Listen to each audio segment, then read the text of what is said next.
Greetings again. This is Phil Amerson thinking with you about parish life and the joy of discovering what God is doing beyond your control.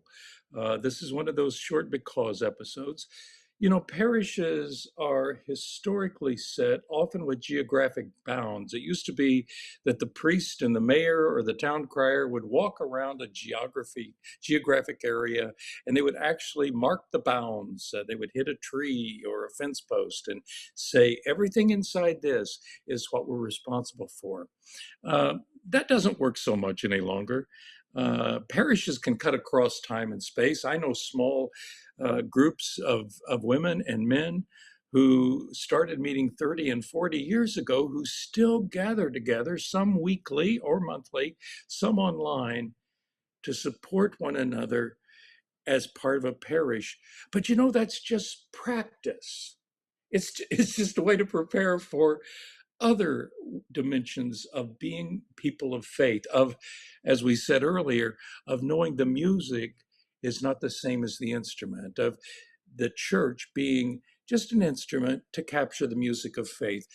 One illustration, think if you would, of the music that baptized persons sang in the streets of Minneapolis during the winter of 2026.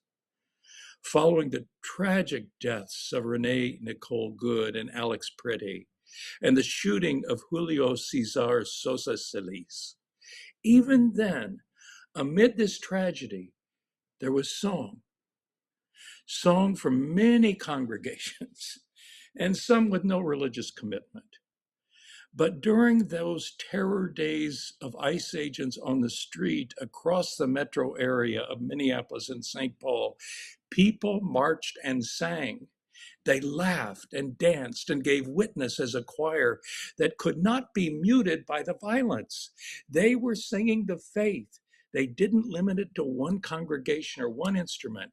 Some of the songs had been practiced before in the choir lofts or pews. Some of the songs were written during those days. New music was created and a new witness to faith was given. How might that happen in your place? Where might you find ways that the music of faith isn't limited just to one geographic area or to one institution?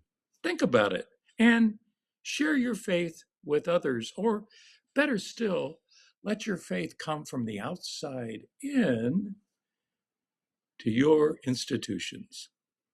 God bless. Phil Amerson for the Belonging Exchange.